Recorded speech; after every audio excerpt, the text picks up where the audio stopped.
Welcome to the David Spisak Show. I'm so thankful that you're here. As always, my intention is to deliver great value, and I always intend to do that, of course, but I'm thankfully not having to rely on myself to do that because I have the good fortune of having really tremendous conversations with people who have achieved the highest level of success in the retail automotive industry. Today is no different. I'm joined by Mr. Todd Caputo. And Todd, if you don't know Todd, chances are you do, but if you don't, Todd has a long storied history in retail automotive, including both as an independent dealership as well as a franchise dealership in the New York area. Todd today owns a consulting firm that, like what I do, he works with vendors, he works with tech creators, innovators, as well as some of the top dealerships across the country. And the purpose is the same. The intention for him is the same. He wants to do everything he can to help elevate them and their team to the highest level of achievement. So Todd, with that, I want to welcome you and thank you for taking the time to join me. Absolutely. I'm glad our paths crossed at, is it a soda, right? That's where our paths crossed. It was. I was going to say, how long have you been in this business? Me? I'm 52 years old. So I'd say 52 years because literally out of the womb, I was in it. I could have been conceived in a car for all I know. Well, this is a family show, Todd. So let's just clean it up a little bit, if you would. So what mom and pop did on their own free time is their own business. Damn it. So Todd, and boy, right off the bat, you had to big time me. I mean, I've been in this business for 45 years, but I started out after I got out of the service. I'm going to be 65 this year, which is exciting. It's hard to believe that, 40 something years ago, kids would come up to me and ask me to buy them beer. And I'm only half a year away from having kids come up to me asking me to buy discount movie tickets. There you go. How life has changed. Yeah, exactly. So Todd, I want to go all the way back if we can. There's a lot of places I want to touch on during the course of our conversation. We're going to touch on, unfortunately, what's going on in the CDK situation is something that nobody would wish on any business, whether it was CDK or any other technology business that you and I work with. And you wouldn't wish this on any dealer. I mean, they're absolutely in a frenzy right now and scrambling. They don't have information. They don't have communication. They don't have an ETA. And they're just trying to keep their business going the best they can. So we're going to go and touch on that subject. But let's start here. You mentioned that, and I won't repeat, somehow things might have happened to where it turned out that you were born literally into the dealership, into the retail automotive industry. So let's start with that. For people that don't know you, sure. How is your family involved in retail auto? So my dad, my father was a very small used car dealer when I was a kid. He had a trailer. It was an old Airstream trailer and a string of lights and like 8 or 9 used cars. He used to buy and sell a lot of old cop cars. And he also worked as a parole officer for Onondaga County, which is in the Syracuse, New York area. And that's what he did. He hustled cars, and he also bought and sold antique cars. So my childhood, literally, as soon as I could walk and talk, I was given a wash mitt, and I learned how to wash cars. So that was when it started. And growing up as a kid, it was always centered around cars. Weekends when the weather was good was car shows, flea markets. My father drove around old cars all the time, so I was in the front seat of 34 Fords and 39 Woodies and stuff like that. And I just love cars because of that, right? So my mom and dad are car people, and that's how I really got into the business. So my father, in 1979, had an opportunity to buy a Chevy store in Chittenango, New York, which is just outside of Syracuse. It's a rural area. My uncle and aunt lived there. Oh, really? He was a top executive for John Deere. Really? Yeah. And they lived in Chittenango? Yeah. No kidding. What a small world. So anyways, so it used to be called Pat Chevrolet, and my father bought it, and he turned it into Sun Chevrolet.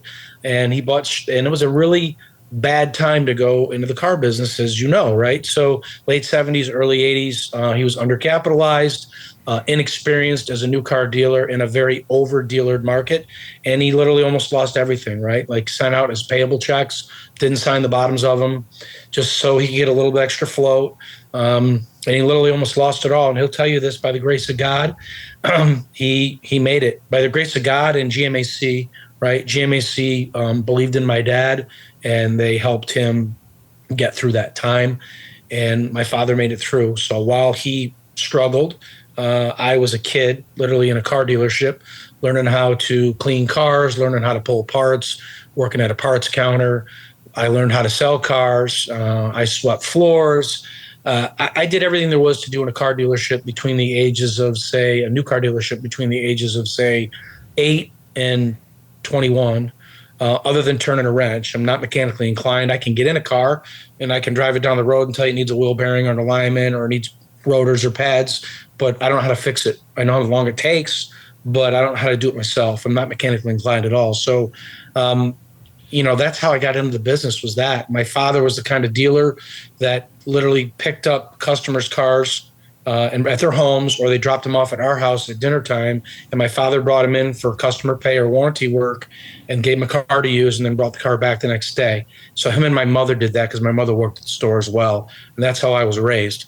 I went to Lemoyne College, which is a small school in Syracuse. And I didn't even want to go to college, David. I told my father I wanted to sell cars and make money because I was selling cars at 16, 17 years old and making some pretty good coin. And he said, well, you're not going to work for me then. I said, what do you mean? He goes, well, what if there's no cars someday? What if cars drive by themselves or people don't need cars? How are you going to make a living? He goes, you got to get an education. So I got an HR degree, which he recommended me to do at Lemoyne College, which was great advice because, as we all know, having an HR degree in the car business is very helpful. So that was how it all started. Who would have thunk it? We didn't even have, good God, I got into this business in 1981 after I got out of the service, and I promise you. You got in right when my dad did. Yeah, I promise you, we had no HR department. There was no HR department for years. Even if you don't have an HR department, like what I learned from him at a very young age was a written job description, right? Written compensation plans, employee handbooks, onboarding, things like that. Handbooks. Onboarding, and we didn't have all that, but I think honestly, like just having job descriptions and things like that helped, and employee handbooks and learning those basics. So, I incorporated a lot of that, later on in my career, but what having that knowledge. Foresight he had. 100%. My father, to this day, is a very wise man. He's still in the car business. So, we'll get to the time that I sold my stores to Sonic, but my dad still works there, right? He has an employment contract. Wow. Yeah. So, anyways, I graduated Lemoyne in 2004, and I graduated on a Saturday and I started working on a Monday at the dealership full time. And while I was in school, I was going to GM factory auctions, buying used cars, wholesaling used cars. I'd go to class, I'd go to the dealership. I sold cars on Saturdays, and that's what I did. Like, I always knew what I wanted to be and what I wanted to do. And thank God I had a great father and a great mother to teach me. So I started in 2004. I want to, if I can, just interject, because guys, they really think this is important for people. One of the things I love to do is try to learn, and I'm curious myself. I want to know, but for people that are listening, even more so, is when I talk to people like yourself who've had a really tremendous career, have learned so much, and have been able to achieve a high level of success, it's really great for all of us to learn what are some of those defining moments. And one of the things that occurred to me, a lot of people out there, you're in a small percentage of people that were born into this business. Most of us fell into the business, not even knowing what the heck we were getting ourselves into. And we just kind of had to figure it out from there. And a lot of people would think, well, if you're born into the business, man, silver spoon, you're lucky. First of all, it's super important. I love that you pointed out, okay, that probably didn't feel like anything but luck back in the late 70s, early 80s, because this business was hard. The economy was hard. I was sharing with somebody yesterday interest rates. I said, that in 1983, GMAC came out with the first subsidized rate. You know what it was? 12.9. Before then, it was, we had 18% mortgage rates on our homes. So number one, anything but easy. So that was not a slam dunk.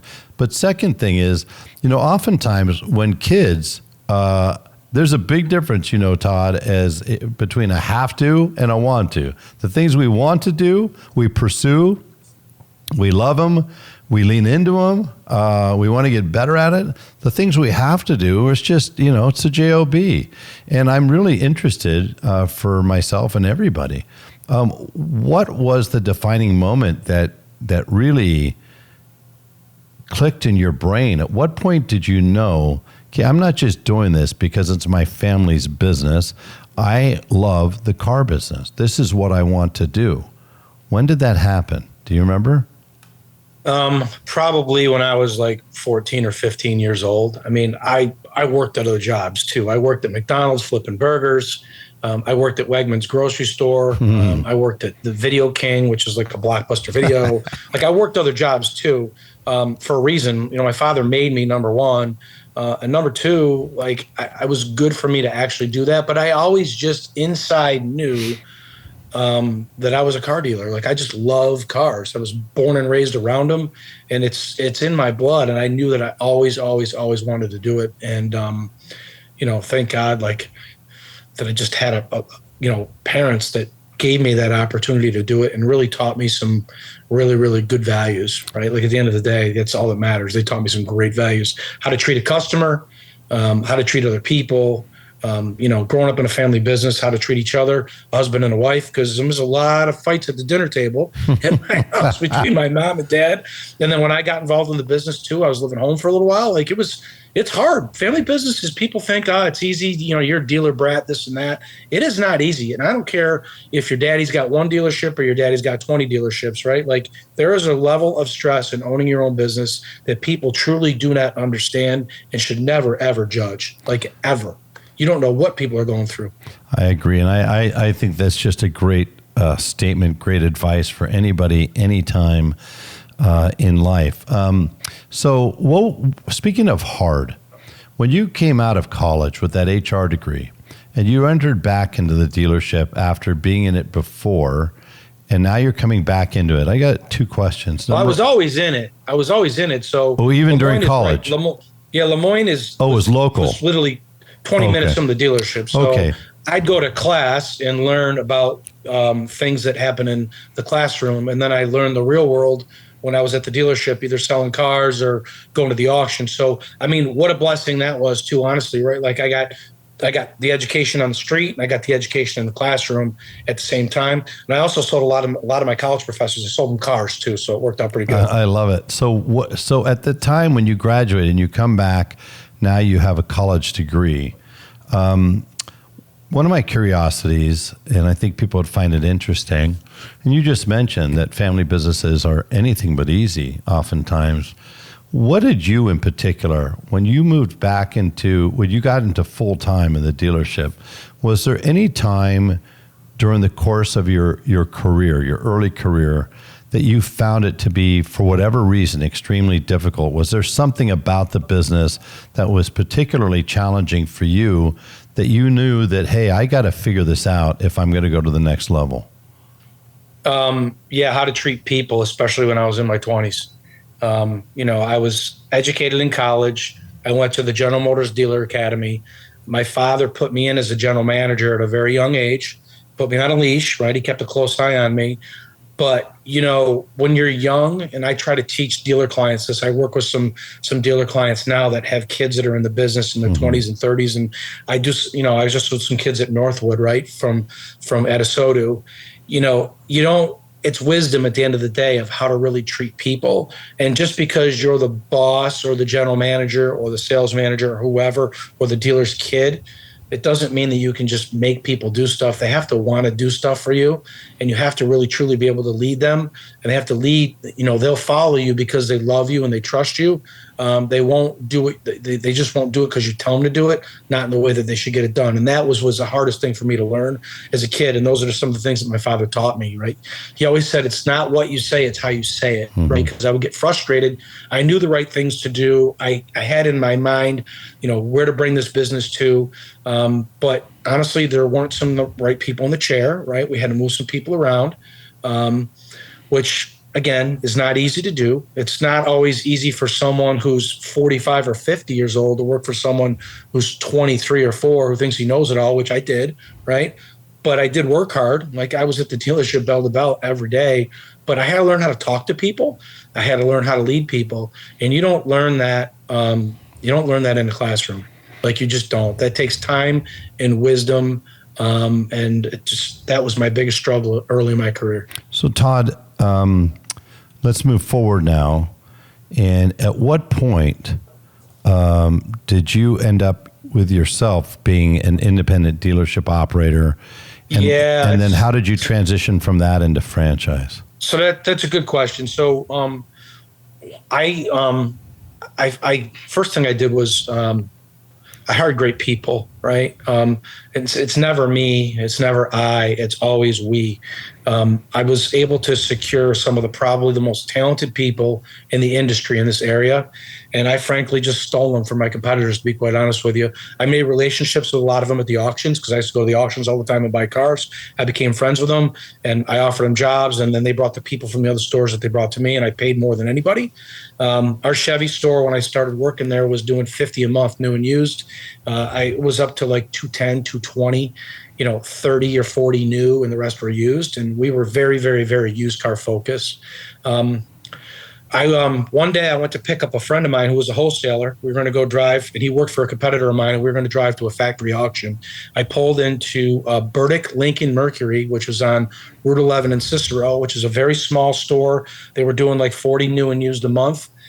And I said, wow, this is a great location. Well, one day a for sale sign went up because the owner, Roger Burdick, who's a friend of mine, moved the point over to a shopping mall. Roger bought an old shopping mall, took all of his franchises he had all over in the area, and put everything in one mall. He's got like 18 franchises in one mall. It's beautiful. So that location was owned by Ford Land. So I bought it. And we got to the point, again, because I built a great team and found a great team of people, 250 used cars a month out of a Lincoln Mercury store that used to do 40 new and used a month. Wow. And we exploded, right? So that was my independent used car business. Then we were able to do it again in Cortland, New York, which is just south of Syracuse. It was a Ford store that had a minority dealer that was not successful. They closed the point. The building was empty. It was a Ford store. I used to drive past it all the time, going down to Waverly to the auction. I saw a for sale sign one day, but I leased it at first. Because I wasn't sure of the market. It was a lot different than Syracuse, and it was 45 minutes away. And then I did a 5-year lease, but in 2 years I ended up buying the building from the owner. And I built a great team of people there and found great people. And then the third used car location was more of a satellite operation. It was a showroom only because the other 2 dealerships I had fixed operations as well. So I had fixed operations for my own cars plus customer pay at the independent used car stores. And when we peaked, I had about 230 employees, had a centralized BDC, and out of the 3 stores, the 3 real stores, we were retailing about 6,500 cars a year. 5,500 of them were used and about 1,000 were new. We were doing about $200 million a year in revenue. HR director, marketing director, CFO, COO, like I was ready to grow. Like I was looking at other locations in Rochester, Buffalo, Albany, Binghamton, out of state. And then COVID hit, right? COVID hit. And New York shut us down. Like they literally shut us down. We couldn't, first they said you can only keep 75% of your employees. And then they said you can only keep 50%. And I'm trying to make these decisions with my leadership. It was terrible, right? And our showrooms were forced to close. And I had to lay people off at the beginning because I couldn't be open, right? We couldn't even sell cars to anybody, do anything. We were deemed non-essential in New York. And I didn't know what I was going to do. And we ended up figuring it out. We opened back up with a skeleton crew. We could only sell cars remotely and online for months. I was able to open up my service department at my Chevy store. And then I got introduced to the folks from Sonic Automotive through a friend of a friend. And they came up and we made a deal and put a deal together. And I'll tell you another interesting story too. During COVID, I had partnered with Carvana about a year prior to that. And I was the second dealer in the country to do their marketplace, where I was posting my inventory on their website, my retail cars, using their software and helping them build the process and like just refine the software. So during COVID, it was a huge help. I mean, I had months where I was doing 80, 90 cars a month with Carvana, right? Just outside of my retail business. It was huge, but that was just one of many things. There was COVID, and I tell these stories when I go speak now. There was COVID, there was 9/11, there was 08, 09, and there was $4 gas. And I would say those, every single time those opportunities came up, and they weren't opportunities at the time, they were like catastrophic things, almost like this CDK thing in a way, right? Thank the good Lord, like I had strong people around me, great instincts. My faith in Christ was extremely important. Every single time something bad happened in the world, my business grew and I got more and more talented people and I sold to a public. So that was about 28 years in about 10 minutes. I just told you. Yeah, that's a lot to pack in and a lot to unpack. And I'm going to jump over to the CDK incident that has been plaguing everybody, obviously including CDK, over the last 3 days or so, with no end in sight at this particular moment. But before we leave that last very, very significant chapter, very interesting. I've gone through that. We sold our store to AutoNation. It's a bit of a bittersweet moment, isn't it? It was. It was a very bittersweet moment. Fortunately, I just didn't sell to them because it was just a bad time. Like we were doing fine, but it was the right thing for a few reasons. But the main thing that was most important to me was, the culture of my businesses was very similar to the culture at Sonic and Echo Park. Echo Park's business model was one price, one person. My business model at my used car stores and my new car stores was the same thing. One price, one person. I transitioned to that in 2017. Like we were doing business with Roadster. I was an investor in Roadster. So it was just like a match made in heaven. And the way that the people from Sonic, especially at the very high level leadership, like Jeff Dyke, good guy. Like he's just a great guy. Like it was such a great fit that I felt very comfortable. But once the businesses were sold, I really felt like I didn't know who I was, to be quite honest with you. I was working for them as a director at Echo Park.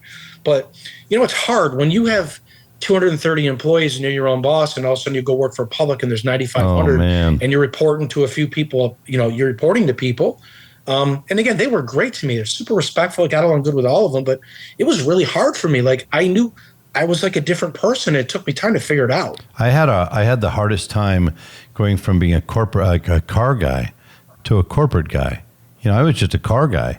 And then you wake up one day and you're a corporate guy, and you go from being an entrepreneur, being able to make decisions just like that, being able to make decisions that are always rooted in people, in your foundation and your culture, to all of a sudden now you're having to adhere, and everybody's hyper focused on the KPIs, and the people part of it doesn't seem to be nearly as important. They do care about the people, but I think just the pressure applied by being a publicly traded company, dealing with Sarbanes-Oxley, it's a lot. And so I consider my 8 years, I'm thankful for my 8 years that I served in AutoNation.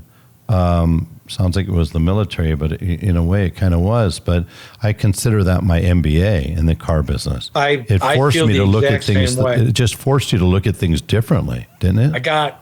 I got such a great education working for them for the couple of years that I did.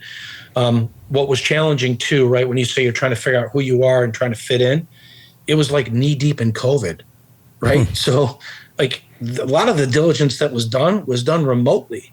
And then the meet and greets were all done like you and I are doing this over the screen. there wasn't any opportunity to meet people. So it was very difficult for me to establish relationships with some of these people because a lot of it was over Zoom. And it was a challenge for them at the beginning too, to start to run those businesses and take over because of the fact that, there was COVID restrictions. Like, it was very difficult. The world was a totally different place. So, I mean, at the end of the day, it's a great white paper, right? If you ever want to go back and look at some of business transactions and what happened during COVID, I mean, my story is just one of many, but a great way to put it, I got my MBA working for them, and I learned how things get done at scale. And I learned a lot of, I use a lot of the things I learned at Sonic 100%. When I work with, especially, it doesn't matter the size of the client that I work with now, it's all applicable. And it was a great education. It's experience. Funny, Todd, one of the toughest times, at AutoNation, I remember when Mike Jackson first came over from Mercedes USA to become CEO at AutoNation. There was a time, we were constantly, of course, trying to get our stock value up. The stock was up, I remember, at one point early on, maybe the mid-30s, and then it ultimately fell down to $12, down to $9, down to $4. And, Mike Jackson was brought up, and he really did a brilliant job of navigating through some tough times. Eddie Lampert came in as a huge investor in AutoNation, and he certainly had an imprint. And then, of course, you had leadership at the highest level from the one and only Wayne Huizinga. Like, that was a real blessing. This is the only guy who's ever started not one, not two, not three, but 7 different companies that made it to the New York Stock Exchange. Try that on. So this was a very, Steve Berard, there's a very impressive group of people, and then a lot of really impressive people in the corporate building as well.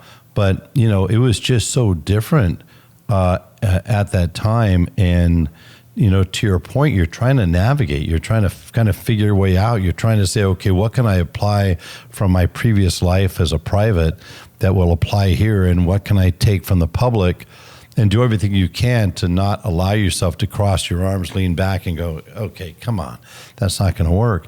Well, the funny thing is, I'll never forget, one of the, I think, big transitions or transformational moments was when life was hard and the stock price was low, and the car business was going through one of those tough times. I want to say it was in the early 2000s, and the stock price went up for AutoNation, even though it was unfavorable conditions.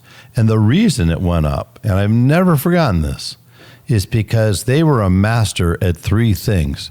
Number 1 was asset management. Number 2 was cash management. And number 3 was expense management. Now, as a dealer, and as a dealer consultant, that I said it to a group today, all we talk about is sell cars, sell cars, sell cars. I said, but let me teach you something. And I was teaching this big group. I said, do you realize it's costing you over $1 million in net profit because the days it's taking you to fund and the aging that you have in your CAT is costing you money? And, we weren't taught in a private world to think that way. And so, I'm even here today where I will tell you the things that I've learned at that time from process, right? Nobody thinks process is sexy. But what process does to a bottom line, pretty sexy, right? So I agree with you. So now that you... And accountability too. Oh, the accountability, which to this day, I think a lot of dealers and managers struggle with. We're afraid to lose people. And while we're afraid to lose people, we don't realize we're having a negative impact on the morale of our company, because let's face it, our A players don't want to hang out with C players. A B and A associate doesn't want to work for a C manager. And if somebody's not good for your culture, they're not reliable, they're not performers, like like Jim Collins said so wisely in his book, Good to Great. If somebody walked up to your door, Todd, right now and said, hey, Todd, just want to let you know, today's my last day. Number 1, would you be disappointed? Are you disappointed they're leaving? No. Number 2, would you hire them back? No. Why were they working there? Exactly. True? So let's do this. Totally agree. Let's take both the lessons that you learned, which were significant, from the time you grew up to the time you became an independent to the time You figured out how to start to grow into this group, this successful group. And then you spend 2 years in your MBA with Sonic. What are some of the things that you feel today as we're going through yet another transition, some more speed bumps, if you will, in the retail automotive industry? What are the things today that you feel that dealerships really need to do, they must do in order to stay relevant and stay successful? Number one is developing people. I love right? that. I think that is the key, right? You got to have a plan for every single person in your store, regardless of what size you are. We were fortunate, and I'm sure you probably have the same kind of stories, right? The guy or the girl that came in starting to wash cars one day, all of a sudden he or she ended up going to work in the BDC, or they went to work as a salesman, and then they end up becoming a manager, and all of a sudden they get married to somebody else that works at the dealership, and then they have kids. That was one of the reasons that I really felt so blessed to own my own business, because be able to create opportunities, but you got to be able to develop people. I think it's super, super important. Leadership, training, communication. The younger people coming into this business, right? The younger people coming into the workforce, they don't have the communication skills that we were taught at a young age. They grew up with these phones, right? And they're typing, and they don't speak, and they don't communicate. And I'm not saying they all are like that, but a lot of them are. It makes it a challenge sometimes. And they have to be taught that. One of the groups I'm working with, I'm teaching a leadership course, and I love it. That's why I'm doing consulting now, because it's important for people to be developed. You got to have a bench, because there's a limited talented pool out there, as we all know, and you have to have a backup for every single person that's in your store for something, and you got to have a track, because if you're going to hire somebody, they need to know if they're going to come and work for you, that there is a path that they can go on to accelerate their career, because most people really don't like switching jobs when it really comes down to it. People don't like it at all, but if they don't feel secure about where they are, don't have a path, they will leave. And I think that's the number one thing is people. I don't care if the cars are electric. I don't care if the cars are gas. I don't care if they fly. It doesn't make any difference, right? You got to be able to develop people. That's number one. So Todd, there's an author I was fortunate enough to meet at a Lexus meeting. His name was Marcus Buckingham. He authored three best-selling books, New York best-selling books. And the first one was called First Discover Your Strengths. And he worked for the Gallup organization at the time that this book came about. And him and his team, get this, they spent 20 years researching the relationship between associates, their managers, and the companies they worked for, and what made certain people really accelerate in their careers, what caused the level of success, what were the dynamics of the relationships. And he came out of that book with him and his team with a number of really extraordinary finds. One of them was, and I want to get your take on this, people go to work for companies, but they always quit their manager. They always quit their boss. Is that true? Yeah, I think they do quit. I think they do quit their boss. That's why I think leadership is so important. And being a manager is just not enough anymore, is it? You've got to be a leader. I don't even think manager. Manager is. This may sound like a cliche, but manager is really just not a good word. We shouldn't call people managers. People don't want to be managed. People want to be led. Mm-hmm. People want to be taught. People want to be respected. That's what they want. People want to be loved, right? They want to. They want to feel. They want to matter. Yeah, they want to matter. Exactly. They want to matter. And it doesn't matter what job you're in at a dealership. You have to, whoever's leading you has to make you feel that way. And if they don't make you feel that way, eventually you'll leave, even if you're making great money, right? No matter. And I'll give you an example. So a couple of the groups I'm working with, I've been interviewing people over the last 5 or 6 months. They're having me just basically interview people. So they're putting up ads on Indeed, right? I'm going through all these employment applications, and I'm interviewing all these people, and I'm looking at these resumes, and I'm why does this person want to leave here? Why does this person want to leave there? They've been there for a long time, and I ask, and those are the people I typically interview because they've been somewhere for a long time. And then I look at the flip side, and you've probably seen thousands of these too. You look at these resumes from people. here 6 months, here a year, here 2 months, here 4 months. Even if they actually put it on their application, sometimes they don't. Right? Resumes that are terrible. Back to the HR conversation from the beginning. Right? They don't even know how to do resumes. But my point is this: it's sad if people are out looking and they've been at a place for a long time. That means something is missing, number one. And number two, if people have just hopped from job to job to job to job and stayed in the same industry, that means as an industry, I think in a lot of cases we're failing. I agree. Right? And there's some great dealers out there, don't get me wrong. Some very, very, very good dealers. There's fantastic operators out there. And the best ones are the ones that develop people, keep them there the longest. Right? Look at guys like Joe Serra, okay? A great dealer. Liza Borges, right? One of the best. Morgan down in Florida. They are investing in people, right? And these are things that honestly my father probably would have never thought of.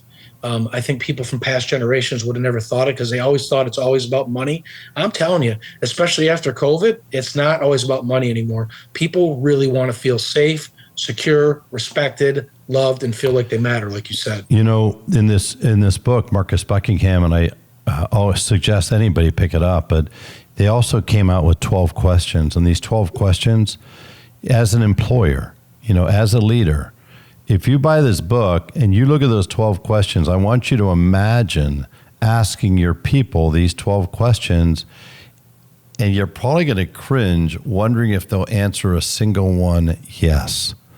And if they don't answer those things yes, you have exposure to Todd's point. So one of those questions is, do I have a best friend at work? No, who the heck would think of that? But think about this. If you've got a team of 50, 60, 80 people, and you got an associate that has no friends at work, let me tell you something. You have a temporary associate, period. Here's another one. Has anybody recognized me in the last 7 days for doing good work? If you haven't, that's a failure. Has anybody talked to me in the last 6 months about my development plan? If you haven't done that, that's a failure. I was sharing with a group just last week that there's so many things other than the obvious that Google impressed me with. And one of them is I was in a Google meeting and they put up on the board something that I've never seen before. I don't know if you heard of this, but basically it was talking about their search engine. And you know what it said, Todd? If somebody doesn't know how to spell a word, that's our problem. If they don't know the language, it's our problem. If they don't know what they're looking for, it's our problem. There was about 10 statements. Every one of them ended up with, it's our problem. Now, an average company would go, well, geez, that's their problem. They should know what they're looking for. They should know how to speak the language. They should know how to spell. A great company doesn't think that way. And I love that everything that you just said. I applaud you in such a big way, because what you're saying is, hey, that's our problem. If a person went from place to place to place, that person, instead of thinking right off the bat that person must be flawed, there's a high likelihood that the managers they worked for had no leadership, that they didn't care about them, and they didn't take the time to develop that person or keep the promises they made to that person when they interviewed them. So Todd, those are such extremely good lessons. Before we leave that chapter, talking about the dealership side, the leadership side, what about as an associate? You know, every dealership is saying, man, I have such a tough time finding good employees or anybody. And yet there are some fantastic people out there, as you know, in any marketplace that are looking for a great home. If you're now looking at all these resumes, interviewing these people, if I'm somebody who's listening to this who didn't know about the car business, didn't realize what a phenomenal business it was, that I could literally come in without a college degree, maybe even a high school degree. I could start in an entry-level business. I might be a dealer 10 years from now. Can't do that in any other industry. What should I know? What should I do? How should I prepare to make sure that I look appealing to a dealership that's looking to hire somebody? I think you got to be able to, number one, have a conversation with somebody and be able to communicate. Eye contact, handshakes, be personable. Like, that's super, super important. Because if you can pretty much do most jobs in a car dealership if you're able to do that, once you learn the product, once you learn selling techniques, whether you work in a BDC or you work on the floor or you work as a service advisor, learn how to handle conflict with people. People don't trust car dealers, right? So you have to have a very good demeanor with people so you can put their guard down when they walk into the door, because most people just don't even want to go to a dealership to begin with. Who really wants to go to a car dealership, right? So you got to have that personality. And another thing too, I think that's important, and we didn't get into it yet, I'm hoping that we talked about it a little bit, is AI. Like, AI is going to replace people's jobs, right? But it's not going to replace people's personalities. And I think that's super, super important. BDCs, I think, are going to function, honestly, probably by bots that sound like humans someday and are going to have human interaction conversations. But I don't think you're going to have people buying cars from robot salespeople. But you got to have a personality, and that's what I'm trying to tell my kids. I got kids, that are teenage, in their early 20s, and they're trying to figure out what they want to do with their careers.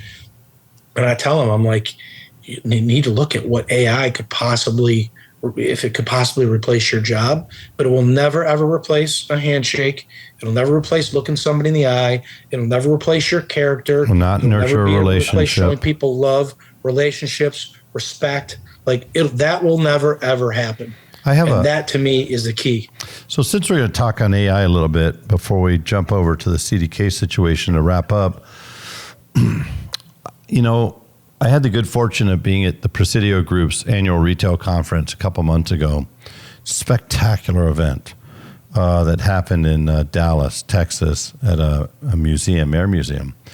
And, when you go to an event, you get there at check-in at 11 a.m. The event starts at 12. It runs from 12 to, I believe, 5:30. And this is an event that starts with Nick Saban and it wraps up with Carl Sewell. You know that you're in for a spectacular day. You're in the right place. And you want to talk about leadership. Anybody that has not looked up Nick Saban, whether you're a football fan or not, please go onto YouTube or anywhere you can find anything that Nick Saban is talking about when it comes to leadership. Please take the time to listen. That guy is spectacular. There's no secret when you listen to him why this guy has won 7 national championships when 95% of coaches will never win one. But Carl Sewell, I don't know of anybody. He was awarded an award, a Lifetime Achievement Award, by the folks at Presidio Group, and obviously well-deserved. This guy who's responsible for the book Customers for Life, and who has done nothing but pour his heart and soul into being a business that deeply cares, is obsessed with his associates and obsessed with his customers. It's so interesting, when you're talking about AI. I was talking to him and his son and daughter that now are running the group. And I said, listen, I'm a technologist. I like to consider myself a futurist. I do nothing but immerse myself in tech, and I understand the value of tech. But I do have questions on AI, and I'll tell you why. AI, the intention is for AI to be able to improve people's workflow, improve efficiencies, improve productivity, but not really intended to take somebody's job, although you're 100% right. It will take people's jobs. It's going to. It will. It already is. Copywriters, for example, sorry, it's taking your job, and many others. But the reality is, I said, okay, so let me ask you a question. So you have a CRM, for example, with AI. And why do you have that? Well, because the salespeople don't do a good job of following up on all the leads. They take too long. They don't do enough follow-up. And this thing is just going to be like bam, bam, bam, bam, bam. It'll never forget a birthday. It'll never forget an anniversary. And I said, that's great. So what happens when 50% of the dealers in my market have that AI? And all of those bots are chasing all of those clients or prospects all of the time. That's a problem, because now you just went from human parity to AI-based parity. In other words, once everybody has it, I'll give you a good example, Todd. Loaner cars. Great point. Lexus came out with loaner cars in 1989. It was a game changer. Infiniti followed suit. Mercedes, we were at Mercedes and we're scrambling like, oh my God, we got to do that. So we did it. Okay, now all of a sudden, that was like a huge differentiator. You know what? Kia has it now. Fiat has it now. Everybody from Fiat to Ford to Ferrari, for God's sakes, has loaner cars. Guess what? It's not a benefit. It's not a differentiator, and it's certainly not a game changer. It's simply expected. It's common. It's normal. And so the problem with AI is there will be times that dealerships can intelligently leverage AI. And if they do it in the right way, it potentially can be a game changer. But if somebody is simply looking at it like any technology, that, hey, all I have to do is bring this in my store, just add water like a Chia Pet, and this thing's going to do great things. I got news for you. It's not going to work. And not only that, you're abdicating responsibility, you're abdicating attention, and ultimately you're going to end up as one of 50, 60, 80% of the dealers in your market with AI. Guess what? Your customers are going to be so freaking pissed at AI because they're getting bombed with your AI bots all the time. And guess what? Just like Todd just said, where's the relationship? Where's the empathy? Where's the humanity? It's not there. There's no personality. So I do think, as always, with technology, we got to be careful. Shouldn't be scared of it, but we shouldn't be looking for it to be some like instant fix that it's going to just transform the world in a great way. I call it because I'm trying to teach my clients how to use it, teach friends how to use it, because a lot of people I think are just afraid. I think they're just scared. And the analogy that I use, it's like having an extra hand or arm, or it's almost like an extension of your brain, or it's almost like a superpower. Like it literally can be almost like a superpower to help you with ideas. I had this one client, he's super smart. He's out in Reno. And I said, when you drive into work and you get all these ideas after you have 20-minute drive in, talk to it, right? Like you talk to the AI, share with it some of the things you're thinking about for your business or whatever, because it remembers now, it has memory. So you can go back to other conversations that you had with it before. If you're developing a marketing idea, you're developing something you want to do for your employees, like that's how it can help you. Other applications, I see it. My friend Andrew DeFeo is using it. It's answering service calls, right? Phone rings 8 times, advisor can't pick it up. Stella is a great example. Mm-hmm. Yeah. Stella is a great product. That's good. I think that's great. It's fabulous. I mean, unfortunately, like Xtime and some of these other service schedulers, they're just not good. They're terrible. But if somebody can actually talk to a AI bot and schedule some basic services, because at the end of the day, people still want to talk to somebody on the phone, especially if they got a problem with their car. Cars are expensive. They want to talk to somebody. So I think there's value there, 100%. But you're right. If everybody uses it for every single possible follow-up thing that's supposed to be done and people are getting inundated with it, they'll just get turned off to it. You're totally right. I agree. Yeah. So I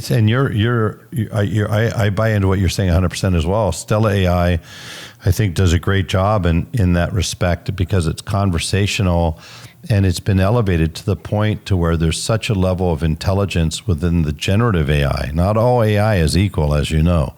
But, yeah, I know. But the generative AI, which has the ability to learn over time, that can take a call and it can take you so far into a conversation before it has to transition to a human.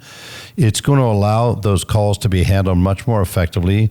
And anybody that doesn't hit home for, please try to schedule an appointment for your own dealership. It's the most mind-numbing, frustrating experience. It's horrible. I'm in the business 45 years. I buy cars from the same place. I've been going to the service department, I won't say who it is, over and over again. And each time I want to shoot myself clearly, just like, you got to be kidding me. I literally will text this dealer screenshots. Hey, I've been on for 4 minutes, 8 minutes, 13 minutes. So much for your service, BDC. Like, come on.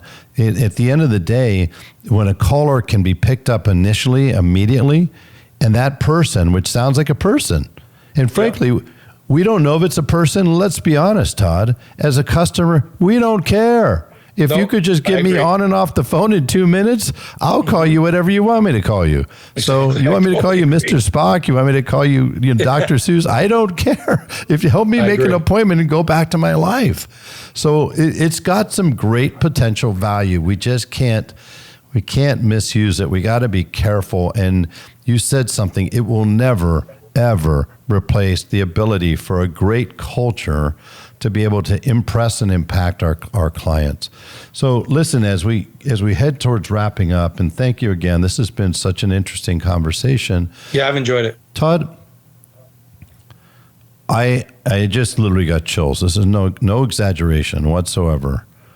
In 45 years, I mean, don't get me wrong. How many times in your career have you said, golly, I thought I've seen it all. I've never seen that, but I never thought I'd see that.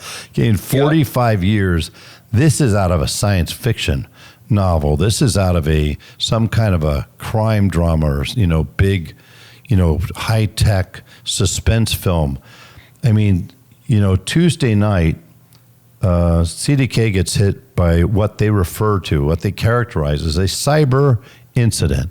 Now, cyber incident could be one of God knows a million things. That probably is the technological equivalent of a check engine light, right, in a car. And anybody who's had that light go on, it could be one of 40 things. So they have this incident, but clearly it's a big deal because dealers wake up across the country, 15,000 of them, and find they have no system. They have no DMS. They don't know any information. They don't know what's going on. They don't know how long it's going to last. And basically, they have to figure out whether they're going to stay in business that day, whether stay open or send their people home, or are they going to figure out how to do things like it's in the 60s when we're handwriting things. And many of them resorted to everything from sticky notes, Post-its, to spreadsheets and handwritten notes to do business and service sales and parts. Many people sold cars without ever being able to go through the credit process. God, what could possibly go wrong, right? And you got to keep in mind, especially in the sales department, I love you, sales guys, but let's be honest. One of our hallmarks is not details and organization, right? The fixed ops department is all about details and organization. Sales department is just about blow and go. So these guys are just scrambling to keep their business going. Meanwhile, CDK undoubtedly is dealing with possibly one of the biggest cyber incidents that anybody has seen in quite some time. Now, there was over 3,000 cyber incidents, hacks last year alone. It was nearly an 80% increase over the year before, and it resulted in 65 million victims. Todd, this time around, we're in day 3 as you and I speak. We're in day 3. There's no communication or ETA when things are coming up, but this is causing so many issues. I have dealers that have called me, same thing, they're blowing up your phone. I've got employees that want to know how they're going to get paid. They got people wondering how this is going to affect my pay. How is it going to affect my compensation? How is it going to affect my earnings? We got people wondering, are my other third-party solutions that were connected to CDK, are they potentially infiltrated as well? I've got those companies, some of them calling me saying, hey, what do we do? I've got people saying, do I shut off Roadster? Do I shut off E-Leads? Do I shut off this things? You've got companies like Techion who've had to shut off the CDK products because now they have to protect their systems. Anybody that was connected, I think, to Fortalis, right? They shut it off. Or 3PA. You also have the fact that it's not just the CDK DMS system, it's CDK Data Services. Guess what Data Services does? Well, it's what transmits the information to the OEM, which in turn triggers the CSI surveys to the customers. Guess what? No communications are happening with customers right now. And so you've got this myriad of issues. Oh, by the way, even though the data breach is at CDK, we don't know. Nobody knows at this point. Is it financial data, operational data, warranty data, transactional data, CSI data, or customer data? But we do know this. It was just 1 month ago, interestingly, in May, when the FTC's more stringent guidelines came into existence. And we are required as dealers, private or public, small or big, that even though it's not your breach, it's the CDK breach, you're required within 30 days to submit that information and that breach, that data breach, if it does include customer data, to the FTC. And nobody, Todd, has any answers. Now, I know. Nobody would wish this on anybody. I don't care if you're another DMS company, if you're a dealer or anybody else. Nobody would wish this on CDK or anybody else. And frankly, it can happen to anybody else tomorrow. So be careful before anybody's kind of dancing on somebody's problems there. But if you're, and I haven't seen that, which is a good thing, right? Like, well, I'm very active on LinkedIn and social media, and I'm not seeing anybody out there trying to take advantage. Thank God. Yeah, if you do, if anybody does see that, jump on them. But you know what they are seeing, Todd? We're seeing an incredible number of scammers that are reaching out to dealers, pretending that they're a CDK employee and saying, I can get you back up online. Everybody be careful. Do not answer anybody who's trying to do that. And for those who are trying to do that, man, oh man, do I wish some rather unfavorable things for you. But tell me, what is your takeaway right now? What would you say to your dealer clients or dealers out there? And what would you say in general with regards to this just absolutely extraordinary and unfortunate situation? Well, first of all, it's almost like the human body, right? The heart stops, right? And then all the other organs are ultimately going to get affected. It's just a matter of time and when. It was a complete shock, right? I mean, I've had my DMS go down before, a couple hours, a half a day. It goes back up. It went back down, but never was it down for 24 hours, 36 hours. I am reading, and I've heard from people in different parts of the industry that I know a lot of people, as do you, that this is not going to be like resolved in the next few days. Now, I pray to God that's not true, but that's what I'm hearing. Can you still sell cars? Yeah, you can still sell some cars. I think the fixed ops part is going to be really, really, really challenging. And I think for a couple days, I think everybody's going to be okay. Like, dealers will find a way to get around it. But I think if this thing goes on for weeks or longer, it's going to have a huge effect on these people's businesses. I can't even imagine.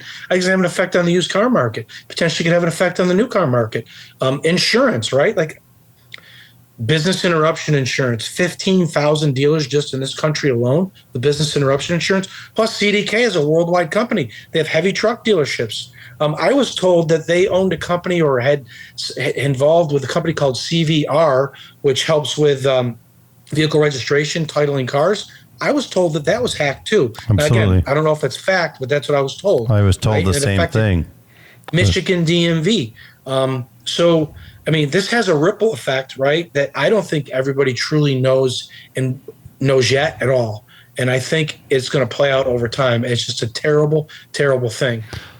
What this will show, if I'm still sitting and I'm a dealer, which I'm not, but if I was, right, I'm watching how my people in my store handle this situation, right? Because this is going to define who are the leaders, who are not the leaders, who has character, right? At the end of the day, because I've had conversations with a couple clients over the last couple of days, and some of them have had great things to say about people that they didn't even expect that had just stepped up, and then people that are in high-level leadership positions that have basically done the exact opposite, melting down, stepped up and done what they're supposed to do, melted down, don't know what to do, don't know how to handle it. Isn't that interesting? It's terrible.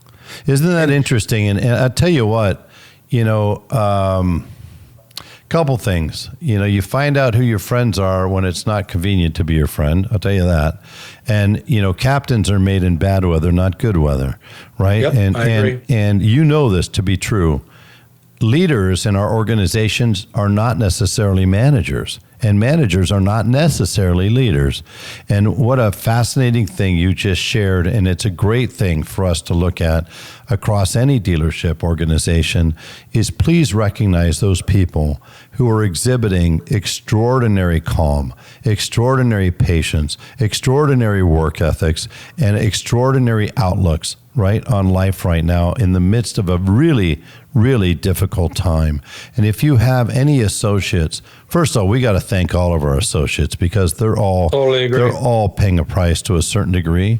But we really need to bring in for private conversations and really say thank you to anybody and everybody in our organizations that is simply saying, okay, no problem, let's just deal with it, let's figure it out. because those people are making the difference, all the difference between whether an organization may keep or lose a customer, keep or lose a transaction, and will have an impact, an indelible impact, no doubt, on the culture. When this is over, and it will get over, as bad, as tough as it's been, nobody in your organization, I know you'll agree with this, Todd, nobody in your organization will forget those who stepped up and showed that type of leadership traits. Don't you agree? 100%. I agree. 100%. And, David, another thing too, and this to be true, even if this thing fixes itself tonight or tomorrow, there's going to be weeks worth of work that has to get caught up. And when the time comes, it gets turned, the longer this goes on, right? The longer this happens, the more work is going to have to get caught up after the DMS gets turned back on. It's going to hurt productivity. It's going to hurt. It's going to just kill people. I mean, and what is going to happen with some of these insurance companies? Well, I was business interruption insurance on a massive scale. Listen. Great point. Guys, for anybody listening, I promise you, there will be business interruption companies, same thing. There may be some that are going to figure out any possible way to not pay a claim. They will, okay? And if that's the case, that is a world of hurt on the dealer, and that dealer, I promise you, is going to have a problem with CDK. And understandably, that's their prerogative. If the business interruption insurance is paid, those insurance companies are going to have a problem with CDK. And that's unfortunate, but that's the society that we live in today.